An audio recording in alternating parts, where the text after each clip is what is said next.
Welcome back, YouTube. It's your boy RJ, and I'm bringing you guys another review, another WWE book review, and this time it's gonna be on Mick Foley himself. New York Times.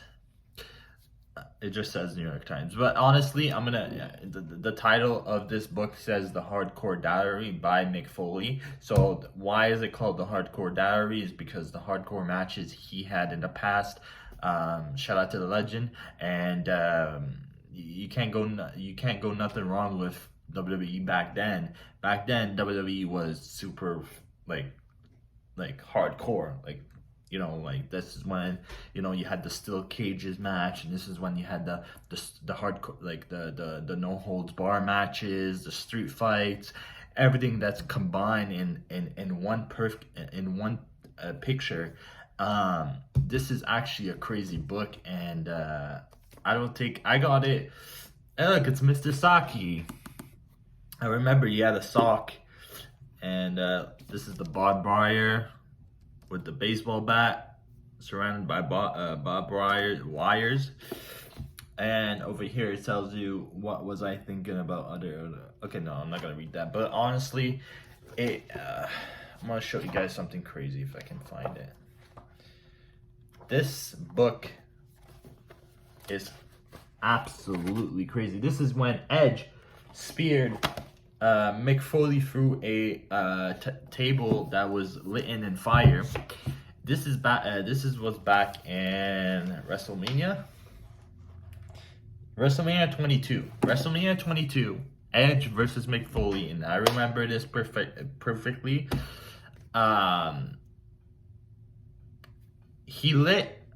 So I think Lita put a table on fire. So when he was gonna do the spear, Edge speared him through through a table that was lit in fire, which is absolutely crazy, which you never see in WWE history. You don't see that in WWE history. I seen that once on EW, but in WWE, like you see like those classic match, the Inferno's match, the people that lit other people on fire match, the Inferno match, but never before seen like an object lit on fire or something like that. You know what I mean? And then you had Mick Foley. All his matches are in here. I'm trying to find like the coolest match in here. If I can find images, I can show you guys. Hold up.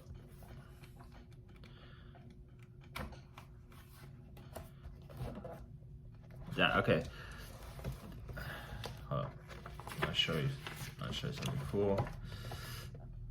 Guys, I'm not gonna show you this because there's blood, and I don't want to show the blood on camera. This is when Mick Foley faced Ric Flair, I believe, in an I Quit match. Having a words with Ric Flair during our I Quit match. Yeah, this is what during the I Quit match. There's a lot of exclusive pictures I cannot show on here. I am sorry, but I am gonna show you guys a cool picture with him and The Rock. So when he faced The Rock, right here, Mick Foley faced The Rock. Does it say when? WrestleMania XX, teaming up with The Rock. Yeah, so see, he's teaming up with The Rock, but they actually faced each other way back, and this is actually cool. It was actually a cool match.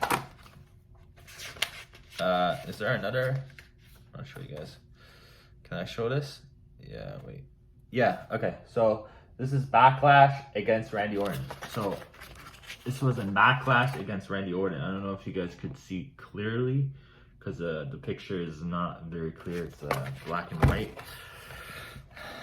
All the pictures are black and white. So yeah, so guys, a lot of matches he faced in his prime career was super epic, and I think Mick Foley was super dope. And speaking about Mick Foley, teaming up with The Rock, facing Ric Flair, another legend, and then facing another big superstar, that had or teaming up with another big superstar that had the ability to work with Mick Foley, and Mick Foley was super dope in his prime career in the WWE. Back then, WWE was super cool. Like, you can't really have another excuse to saying that WWE is, back then, yeah, it was fake.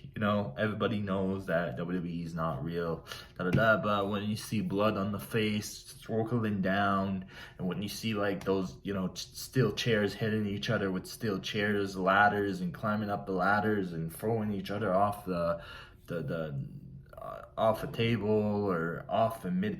I remember it was Undertaker versus Mick Foley in a Hell in a Cell match. And I remember when Mick Foley and the Undertaker was fighting on top of the cell, on top of the Hell in a Cell. Undertaker chokeslammed Mick Foley through a table from midair.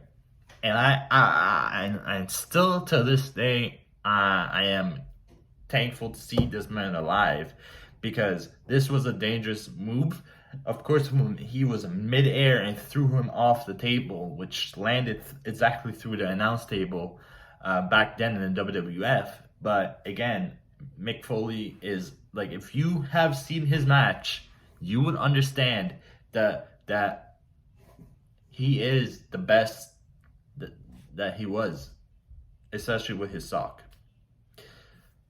But yeah, honestly, guys, there's a lot of matches that has, but this one is going to be one of my favorite ones so far.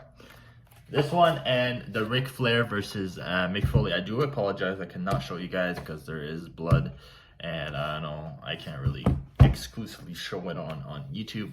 But I just want to say that I just give you guys the context of Ric Flair versus Mick Foley, and I hope you guys enjoyed this review. This is the Hardcore Diary by Mick Foley. It's a full-on book. I read half of it. I'm almost done this book, by the way. And this book is very interesting. There's a lot of WWE superstars that actually explain how they felt working with a legend like Mick Foley. And Mick Foley was one of my favorite WWE superstars back then. And Ric Flair too, and The Rock, and all those legend superstars that, either retired or went different ways. But other than that, I love you guys so much. Stay tuned for another review. It's your boy RJ, and if you did stay through the end of the video, I love you guys. Make sure you smash the like button. Make sure you comment down below what you want to see next, which review you want to see next. Do something that's going to put a smile on your face, and I'll see you guys on the next one. Peace!